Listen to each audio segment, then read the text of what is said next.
네, 197페이지 어제 우리가 정리했던 거를 실전 문제를 풀어서 정리하도록 하겠습니다. 회계란 무엇인가?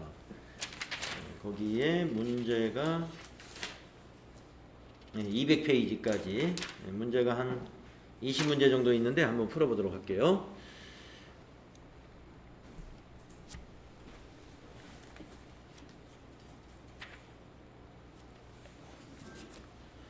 자, 1번. 오늘날 자산의 평가 기준에서 역사적 원가와 현행 원가 중 어느 것이 더 바람직한가에 대한 논란이 계속되고 있다. 이 두 가지 평가 기준을 사용하여 자산 평가를 할 때 결과로서 주어지는 회계 정보는 어떤 특성들에 있어서 서로 절충의 필요가 존재하게 되는가, 이렇게 물었습니다. 그래서 우리 역사적 원가 하면은 신뢰성, 현행 원가 하면은 목적 적합성, 이렇게 우리가 볼 수 있는 거잖아요. 신뢰성을 중시하는 회계 정보에서는 역사적 원가를 채택하고, 목적 적합성에 적합한 목적 적합성의 질적 특성을 중시하는 경우는 공정가치, 현행 원가를 적용한다, 이렇게 볼 수 있습니다. 그래서 이거는 목적 적합성과 신뢰성의 질적 특성에 관한 거죠. 그래서 1번은 4번이 답이 되겠네요. 1번은 답이 4번이네요. 자, 다음 문제 2번 문제 보겠습니다. 다음 중 목적 적합성과 신뢰성에 대한 설명으로 옳지 않은 것은, 이랬어요. 1번. 신뢰성이 있는 정보가 되기 위해서는 표현의 충실성이 있어야 한다. 네, 신뢰성의 하위 질적 특성에 표현의 충실성이 있죠. 표, 검, 중. 다음에 2번. 목적 적합한 정보가 되기 위해서는 검증 가능성이 있어야 된다. 이건 아닌 것 같아요. 그죠? 검증 가능성은 신뢰성의 하위 질적 특성이기 때문에 2번은 아니다. 3번은 신뢰성 있는 정보가 되기 위해서는 중립성이 있어야 한다. 맞고요. 연차 보고서는 반기 보고서에 비해 목적 적합성이 떨어진다. 네, 우리가 이제 반기 보고서라고 하는 것은 예측 가치를 높이기 위해서 반기 결산을 하게 되는 것이죠. 그래서 반기 보고서가 목적 적합성이 더 높은 것이죠. 그래서 2번이 옳지 않구나. 다음 문제요. 다음 중 회계정보의 질적 특성과 관련하여 잘못 설명하는 것은, 그랬습니다. 1번. 주요 질적 특성에는 신뢰성과 목적 적합성이 있다. 맞죠? 다음 2번. 신뢰성을 가지려면 예측 가치와 피드백 가치가 있어야 한다.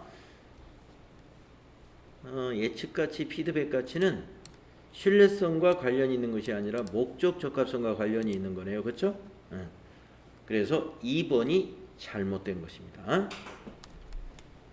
그다음에 표현의 충실성을 확보하기 위해서는 경제적 실질에 따라 회계 처리하여야 한다.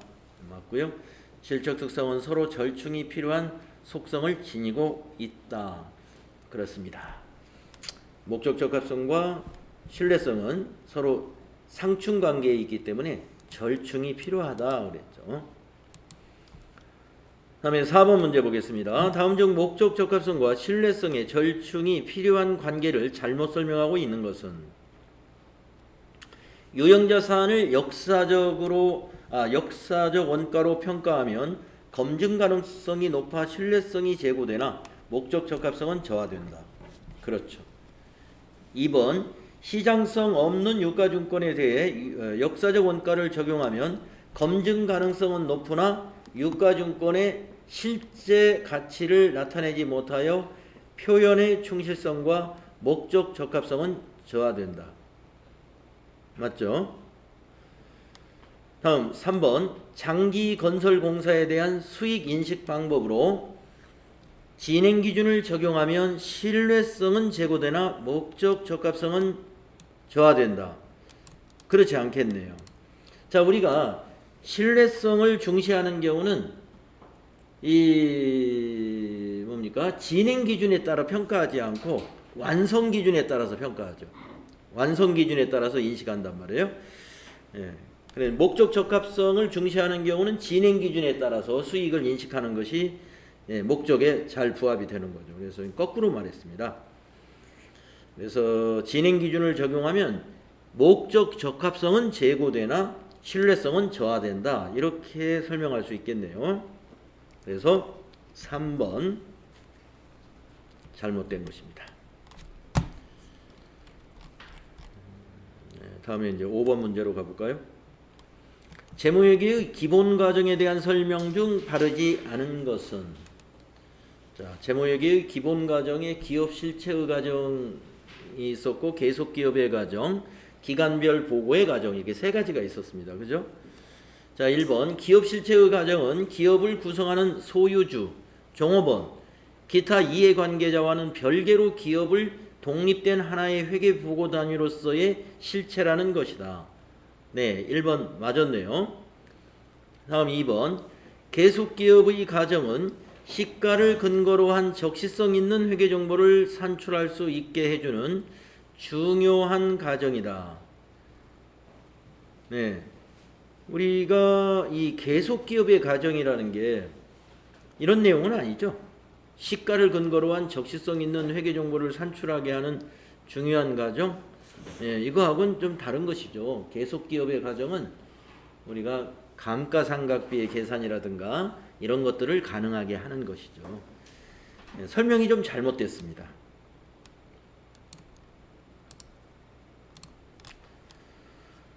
3번은 화폐 단위 가정은 화폐 가치가 일정 기간 안정적이라는 가정하에 기업 실체의 경제적 사건이나 거래를 화폐 단위로 측정 보고하는 가정이다.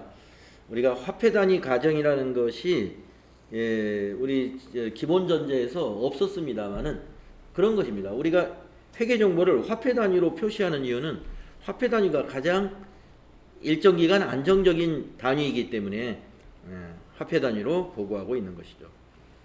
그 다음에 4번의 회계기간의 가정은 기업 실체의 존속기간을 보고 목적으로 일정한 기간 단위로 인위적으로 나누어 구분하는 가정이다. 4번도 맞습니다. 다음에 6번 문제 볼까요? A사의 건물을 취득원가로 표시되어 있다. A사의 건물이 취득원가로 표시되어 있네요. 그러면 역사적 원가네요. 그러나 건물 소유주가 이 건물을 처분하는 경우 시가가 더 적절하다고 생각될 수 있는데 이때 적용되는 회계정보의 질적 특성은 무엇이냐? 자, 장부에는 지금 취득원가로 되어 있는데 이 사람이 지금 목적이 뭐냐면 건물을 처분하려는 목적을 가지고 있어요. 그러면 이 목적에 적합한 정보는 뭐예요? 시가로 표시하고 싶은 것이죠. 그래서 이거는 목적 적합성에 대한 이야기입니다. 6번은 4번. 현재 건물을 처분한다는 목적에서 봤을 때 내 건물에 우리 회사의 건물을 시가로 표시하려고 하는 것이다. 다음에 7번째 당해 연도와 과거 연도를 비교하는 방식으로 재무제표를 작성하면 높아지는 속성은 비교 가능성이죠. 다음 8번 회계정보의 제약 요인으로서 두 가지의 속성이 뭐가 있느냐? 비용과 효익 대비하고 중요성이라는 요인이 있죠. 비용과 효익 대비 그리고 중요성이라고 하는 요인이 제약 요인으로 두 가지 속성이 있었습니다. 자, 이제 재무제표 관련된 문제 풀어봐요. 토지의 보유 성격을 따를 때 자산의 분류상 표시될 수 없는 항목은 토지의 보유 성격에 따라서 재고자산 될 수 있죠. 부동산 매매업은 토지를 판매 목적으로 보유한다면 재고자산 될 수 있네요. 투자자산 될 수 있죠. 제조업에서 토지를 업무에 사용할 목적이 아니라 투자할 목적으로 샀다면 토지가 투자 부동산으로 분류될 수 있습니다. 그 다음에 유형자산, 유형자산으로 분류될 수 있습니다. 토지를 업무에 사용할 목적으로 취득했다면 유형자산이 되겠습니다. 4번이죠. 토지는 무형자산으로 표시될 수는 없겠네요. 다음에 2번 문제. 재무상태표의 표시 방법 설명 중 옳지 않은 것은 이랬습니다. 1번 정상적인 영업주기 내에 소멸할 것으로 예상되는 매입 채무와 미지급 비용 등은 재무상태표 일로부터 1년 내에 결제되지 않더라도 유동부채로 분류한다. 그렇습니다. 우리가 유동과 비유동의 구분은 1년 기준으로 보통 분류를 하지만 정상적인 영업주기 내에 현금화되는 것이나 또는 부채로 말하면 소멸하는 것이라면 유동으로 분류하는 것이 맞습니다. 다음 2번 자본거래에서 발생한 자본잉여금과 손익거래에서 발생한 이익잉여금은 반드시 구분할 필요는 없다. 이거 틀렸네요. 자본거래와 손익거래의 구분은 반드시 해야 됩니다. 반드시 구분해야 된다. 그래서 자본거래에서 발생한 잉여금이 자본잉여금이에요. 주식발행 초과금, 자기주식 처분이익, 감자차익 이런 것들이죠. 그리고 손익거래, 영업을 통해서 발생한 이익이 이익잉여금이에요. 그래서 미처분 이익잉여금이 여기 이익잉여금 안에 들어가는 거죠.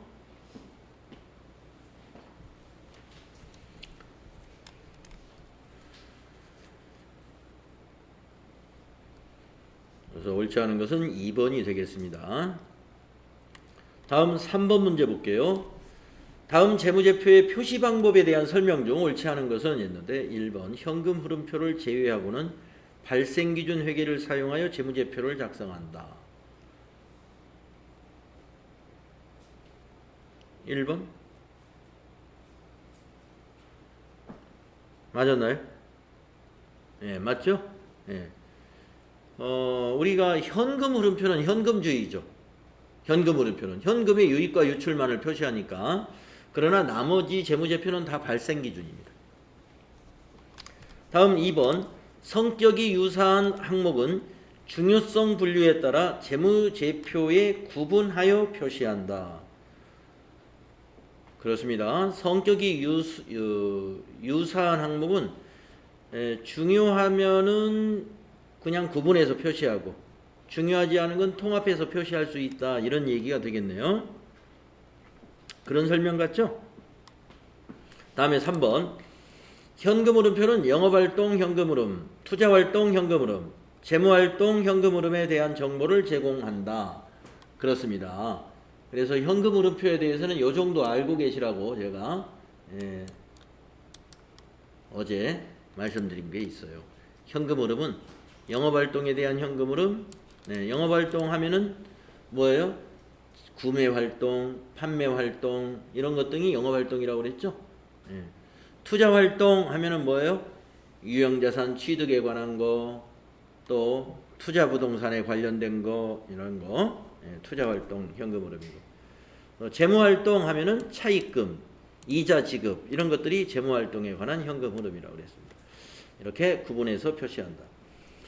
그 다음에 4번 투자활동 현금 흐름은 주주, 채권자 등이 미래 현금 흐름에 대한 청구권을 예측하는 데 유용한 정보를 제공한다. 투자활동에 대한 현금의 흐름이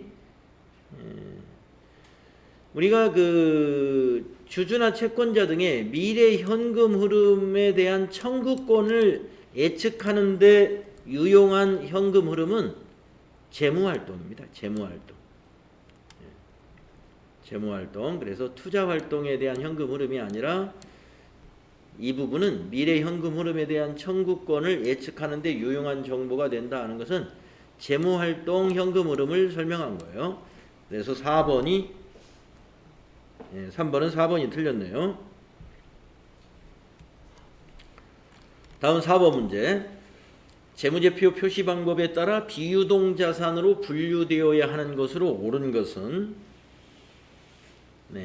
제조업을 영위하는 기업이 정상적 영업주기가 24개월인 경우 해당 기업이 보고기간 말로부터 만기가 15개월 이후에 도래하는 매도 가능 증권은 유동이네요.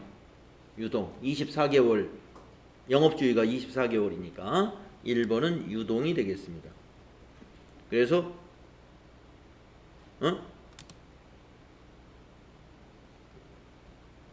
영업주기가 24개월인 경우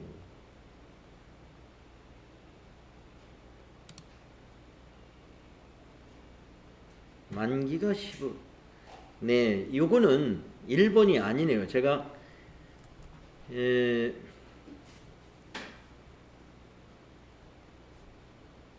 옳은 거니까 1번이 맞구나. 네, 옳은 거 1번. 그래서 24개월이니까 영업주기가 24개월이니까 만기가 15개월 이내인 매도 가능 증권. 네. 이것은 유동으로 분류해야 되겠죠? 아니 비유동으로. 자, 이거 왜 유동이 아니냐면요. 네. 자, 만기가 15일 이내인 거하고 매도 가능 증권하고는 별 관계가 없어요. 매도 가능 증권은 우리가 매도 가능 증권으로 분류되는 것은 어떤 그 유가 증권이 매도 가능 증권이냐면은 만기를 가지고 판단하는 것이 아니라, 자, 유가 증권의 분류 기준을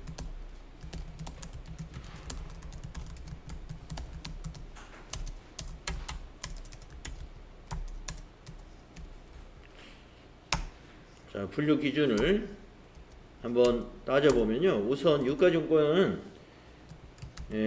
단기 매매 증권이라는 게 있죠. 단기 매매 증권. 단기간 내에 1년을 의미하는 거예요. 단기간 내에 투자 이익을 목적으로 취득한 유가증권이에요. 그러면 단기 매매 증권으로 분류를 합니다. 그 다음에 만기 보유 증권을 설명해야 합니다. 이거는 만기까지 보유할 목적으로 취득한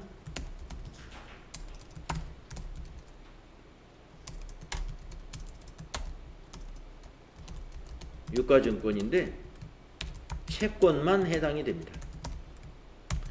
주식은 만기라는 것이 없기 때문에 채권만 해당이 되죠.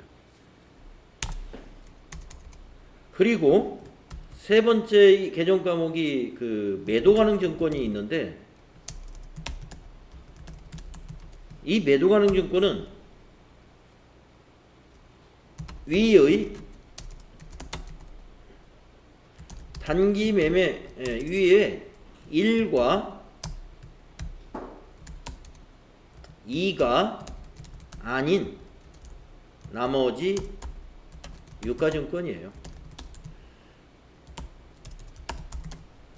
나머지 유가증권으로서 그럼 뭐라고 설명할 수 있느냐? 장기간에 걸쳐 투자 이익을 목적으로 취득한 유가증권이다, 이렇게 말할 수 있습니다. 그러니까 매도 가능 증권은 단기 매매 증권과 만기 보유 증권이 아닌 유가증권은 다 매도 가능 증권입니다.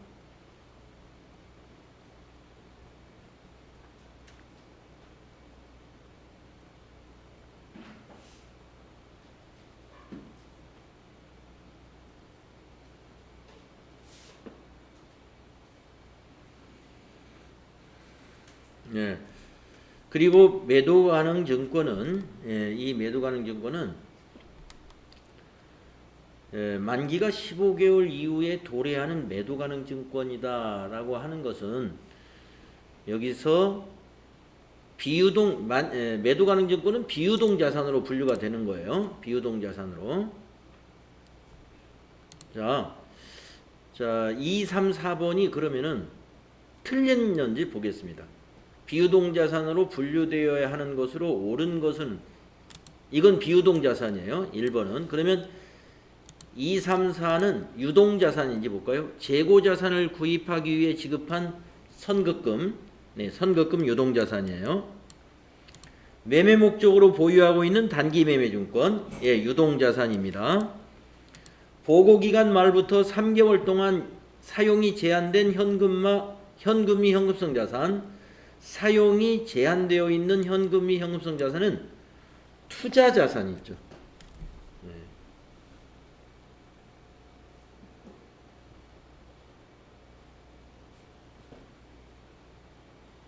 3개월 동안 사용 만기 보고기간 말로부터 3개월 동안 사용이 제한된 거 그러면 이건 현금이 현금성 자산은 유동자산이죠. 유동자산. 그렇죠? 예. 3개월 동안만 제한이 됐으니까 유동자산에 해당이 되겠네요. 그래서 요 밑에 세 개가 전부 유동자산에 해당이 됩니다. 비유동자산으로 분류되는 건 1번. 4번 문제. 1번 보기가 좀 이상하게 나왔어요. 자, 다음에 5번 문제 보겠습니다. 다음 재무제표의 재무제표 표시에 대한 설명 중 옳은 것은 그랬는데요. 자산과 부채의 상계 표시는 원칙적으로 허용하지 않죠. 네, 틀렸고요.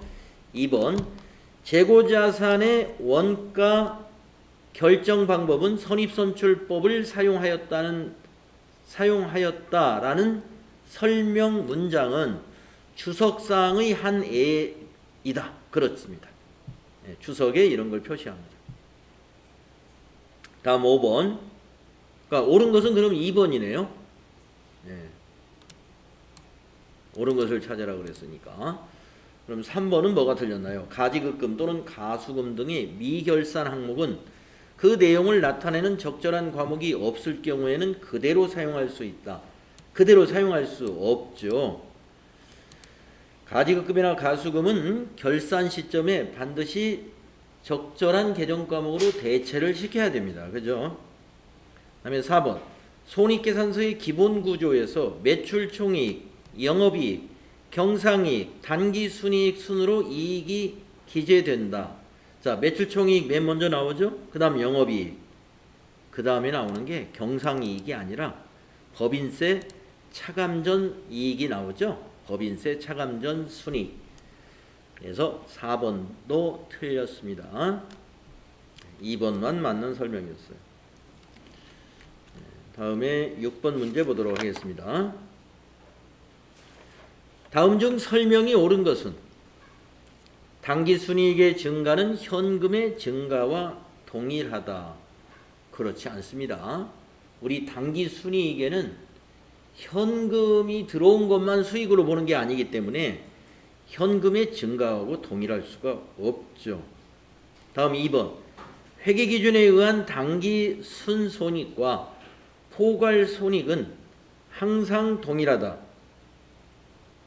그렇지 않죠? 네. 포괄손익이라 하는 것은 포괄손익은 우리 자본에 있는 기타 포괄손익 누계액을 포함한 것을 말하는 거예요. 그렇기 때문에 당기순손익하고 포괄손익은 다릅니다. 항상. 다음에 3번. 수익과 비용을 상계하여 표시하는 것이 원칙이다. 총액으로 표시하는 게 원칙이죠. 4번. 재무상태표 작성 기준에는 구분 표시 기준, 총액 표시 기준, 1년 기준, 유동성 배열 기준, 자본잉여금과 이익잉여금의 구분 기준, 미결산 항목 계상 금지 기준. 네, 재무상태표 작성 방법에 이런 것이 있죠. 네, 재무상태표 작성 기준에 구분 표시해라. 유동과 비유동을 구분 표시해라. 또 총액 표시 기준, 자산과 부채를 차감해서 표시하지 말아라 하는 얘기. 예. 그리고 유동과 비유동은 1년 기준으로 분류한다. 유동성 배열 기준, 네, 그리고 있고 자본잉여금과 이익잉여금 구분 표시해라 하는 거. 미결산 항목, 아까 가수금, 가지급금 이런 것들은 재무상태표에 표시하지 않는다. 적절한 개정 과목으로 정리해서 표시해야죠. 그래서 이건 옳습니다. 그러면 6번에 4번이 옳은 거네요. 그다음에 7번 보시면 유동자산에 대한 설명 중 틀린 거. 사용이 제한이 없는 현금 및 현금성 자산은 유동자산이죠. 맞고요. 영업주기는 반드시 1년을 초과하지 않는다. 이건 영업주기하고 1년은 반드시 동일한 것이 아니죠. 그래서 2번이 틀렸네요. 단기 매매 목적으로 보유하는 자산은 유동자산으로 분류하죠. 정상적인 영업주기가 명확하게 확인되지 않은 경우는 1년으로 그냥 추정하죠. 맞습니다. 다음 8번 문제. 유동자산에 대한 설명 중 옳지 않은 것은 영업활동에 사용되지 않은 토지와 설비자산은 투자자산으로 분류한다. 그러겠네요. 영업활동에 사용이 안 되는 토지나 설비는 투자자산으로 봐야 되겠네요. 다음에 기업 본연의 영업활동을 전개하기 위해 장기간 사용하는 영업자산은 물리적 형태의 유무에 따라 유형자산, 무형자산으로 구분할 수 있다. 맞습니다. 다음 3번. 물리적 형태는 없지만 식별 가능한 비화폐성 자산으로 산업재산권, 저작권, 개발비 등은 무형자산으로 분류한다. 네, 맞죠? 다음 4번. 임차보증금, 이연법인세, 자산, 장기매출 채권 및 장기미수금 등은 투자자산으로 분류한다. 임차보증금이 투자자산인가요? 아니죠? 임차보증금은 기타 비유동자산에 해당이 되죠. 네, 여기 전부 다 투자자산이 아니라 이 전체가 다 기타 비유동자산이네요. 투자자산이 아니라 임차보증금, 이연법인세 자산, 장기매출채권 및 장기미수금 등 이게 다 기타 비유동자산에 해당이 되는 것 같아요. 4번이 옳지 않네요. 자, 다음 자본변동표에 대한 설명 중 틀린 것은 자본변동표는 한 회기기간 동안 발생한 소유주 지분의 변동을 표시하는 재무보고서. 맞습니다. 자본금의 변동은 유무상증자와 주식 배당에 의하여 발생하며 자본금은 보통주 자본금과 우선주 자본금으로 구분하여 표시한다. 네, 맞아요.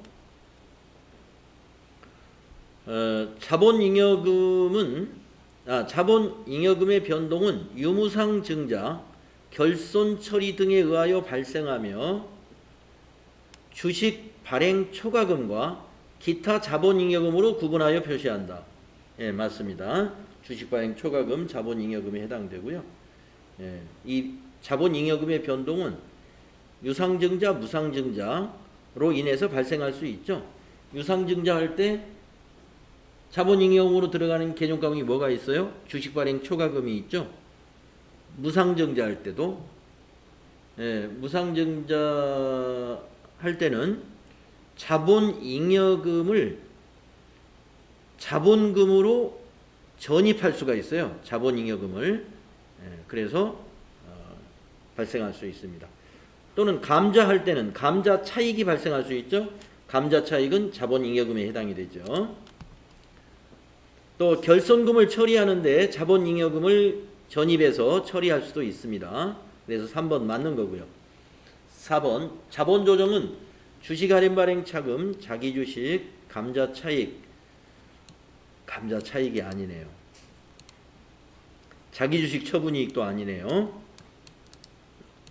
등으로 구분하여 표시한다. 그래서 자본조정은 주식 할인 발행 차금하고 자기주식은 자본조정 맞지만 감자 차익하고 자기주식 처분이익은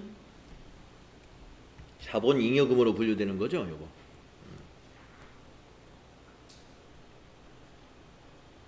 이건 자본잉여금이에요. 그래서 틀린 것은 4번이 되어야 되겠네요. 그 다음에 10번. 다음 중 영업활동으로 인한 현금의 흐름에 포함되는 것은, 자, 영업활동 하면은 뭐예요?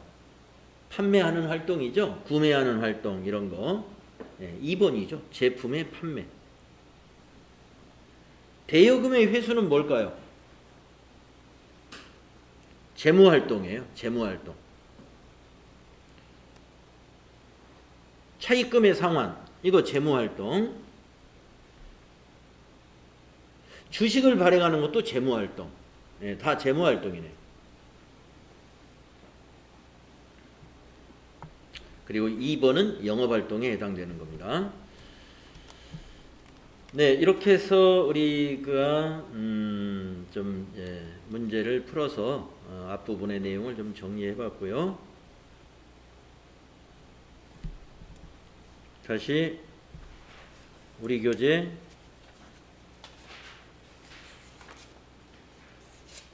32페이지로 또 가보겠습니다.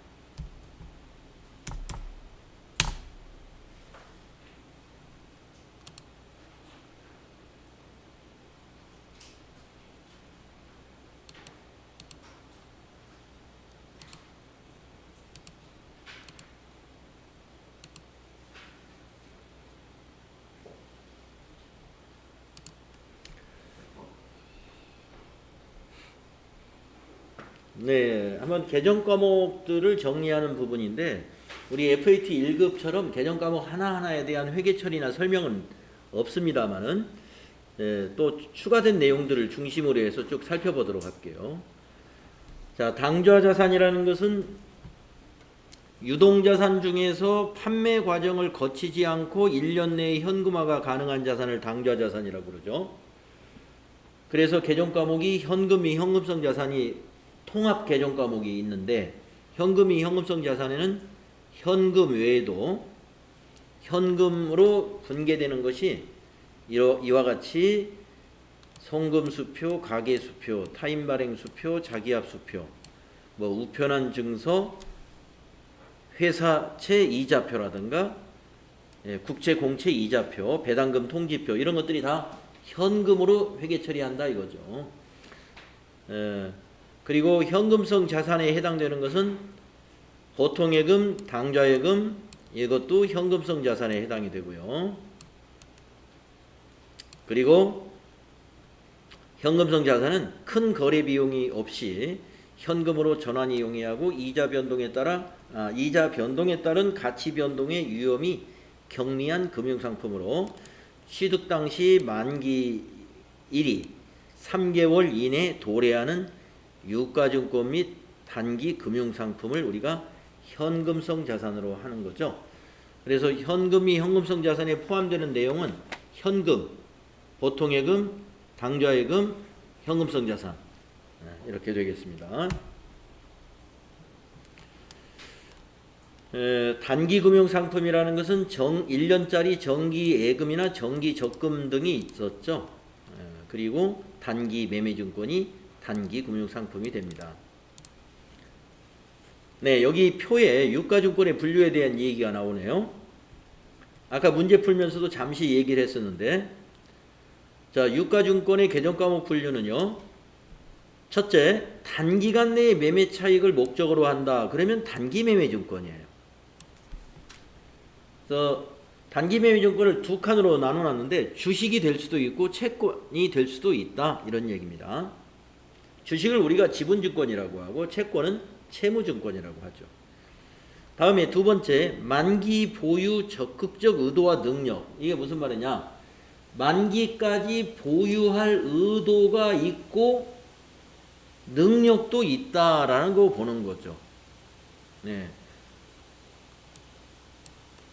능력이라 하는 것은 그걸 돈이 필요한 사람은 어떻게 될까요? 채권을 중간에 팔겠죠. 현금이 아쉽게 되면 회사가 현금 보유 능력이 떨어지면은 가지고 있는 채권들을 현금으로 바꿀 거 아니에요?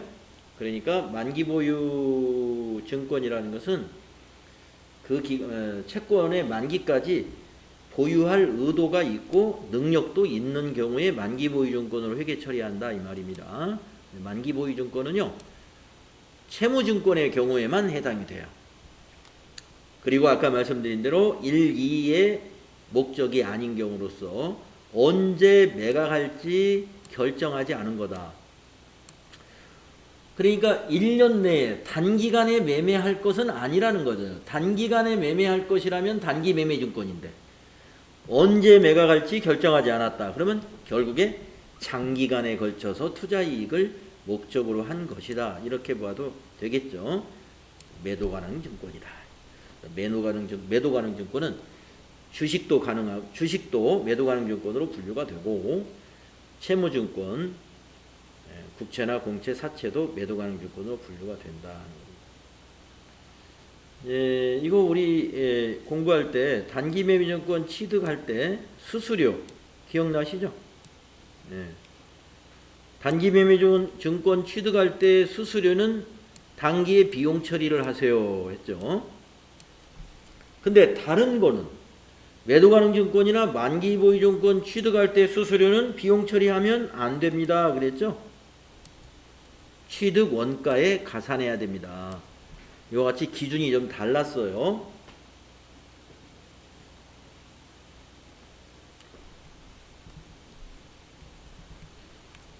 기준이 좀 달랐죠? 다음 페이지 보니까 단기 매매증권 회계 처리가 나왔는데 취득 시 회계 처리, 평가 시 회계 처리, 처분 시 회계 처리 나오네요. 우리 FAT 1급에 있는 것과 똑같습니다. 추가적인 설명은 생략할게요. 다 알고 계신 것 같고 추가적인 설명이 필요하면 그때 바로 이 얘기하시면 제가 설명을 해드리는 걸로 하고 일단은 그냥 넘어가도 되겠죠. 이런 거는 다음 문제 다음 번호 매출채권. 자, 매출채권 하면은 외상매출금과 받으러움이죠. 그렇죠? 외상매출금과 받으러움. 매출채권의 대손충당금 설정 방법. 잔액비례법이 있었고 연령분석법이 있었죠. 연령분석법. 그래서 잔액비례법은 매출채권 잔액의 대손율을 곱해서 그냥 계산하는 거고 연령분석법은 매출채권을 연령별로 구분을 합니다. 연령별로 구분을 해서 그 연령이라는 건 기간을 말해요. 그래서 몇 개월짜리 매출채권은 대손율 몇 퍼센트 이렇게 서로 차별화해 가지고 대손 예상액을 구하는 것이죠. 그래서 연령별로 대손율을 차등 적용하는 것이 연령분석법입니다.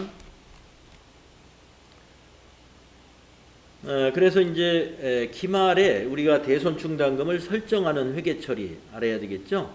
그래서 우리는 대손 예상액을 모두 설정하는 것이 아니라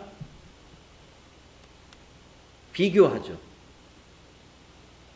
대손 예상액하고 기설정된 대손충당금을 비교해 가지고 빼주잖아요. 그래서 추가 설정을 합니다. 추가 설정. 그래서 충당금을 설정하는 그 추가 설정액을 가지고 회계 처리하는 거예요. 대손 예상액 빼기 기설정된 대손 충당금. 추가 설정액을 가지고 회계 처리하는데 회계 처리는 차변의 대손 삼각비 비용 발생, 대변의 대손 충당금 자산 감소죠. 이렇게 회계 처리합니다. 그래서 대손 충당금으로 대손에 대비한 그 자산 감소를 미리 시켜놓는 거죠. 그랬다가 그 다음 회계연도에 실제로 대손이 발생했어요. 그러면 이 대손 충당금 중에서 상계시키는 거예요. 실제로 대손이 발생했을 때는 이게 그게 아니군요. 요거는 지금 설정하는 단계군요. 설정하는 단계인데 이건 뭐냐면 기설정된 게 많으면 어떻게 해야 돼요? 추가 설정을 하면 안 되죠. 추가 설정하는 게 아니라 너무 많으니까 그 초과되는 금액을 대손 충당금 차변에 기록을 해줘야죠. 그래서 대손 충당금을 이 대손 예상액만큼으로 맞춰주는 겁니다. 그러면 대변에 대손 삼각비가 가느냐 이렇게 설정할 때처럼 이 대손상각비도 반대로 가느냐? 안 가죠. 자, 비용을 대변에 기록한다는 것은 비용을 취소시키는 건데 단기에 대손상각비가 없는데 대손상각비 비용을 차감시킨다는 게 성립이 안 되잖아요. 그래서 대손상각비가 없기 때문에 대손상각비는 판매관리비에 포함된 비용입니다. 그래서 판매관리비에서 차감을 해주려고 이와 같이 대손충당금 환입이라고 하는 계정을 만들어서 씁니다. 그래서 대손 예상액이 기설정된 금액보다 작을 때에는 대손충당금 환입이 대변에 간다는 것. 그리고 대손충당금 환입은 판매관리비에서 차감해주는 항목이다. 알아두시면 되겠습니다. 이게 기말에 설정하는 회계처리였죠. 그리고 이제 대손이 발생하면 여러분 아까 말한 대로 대손충당금에서 설정해 놓은 대손충당금에서 차감을 시킵니다. 그리고 대변은 이제 매출채권이 되겠네요. 이렇게 하는 거고. 그 다음에 대손상각비는 모자라는 것은 대손상각비 비용 처리합니다. 대손충당금이 모자라면 단기에 비용 처리하죠. 그랬다가 대손금이 회수되면 대손금이 회수됐다는 것은 매출채권을 못 받게 돼서 대손 처리해버렸는데 그 거래처가 회생을 해가지고 다시 받게 됐다 이겁니다. 그러면 현금으로 받았어요. 자산 증가했고 대변에는 그 금액을 다시 대손충당금으로 다시 설정합니다. 네, 그래서 대손충당금의 설정 프로세서가 이렇게 된다 하는 것을 기억을 해주시고요. 네, 중요한 내용이죠.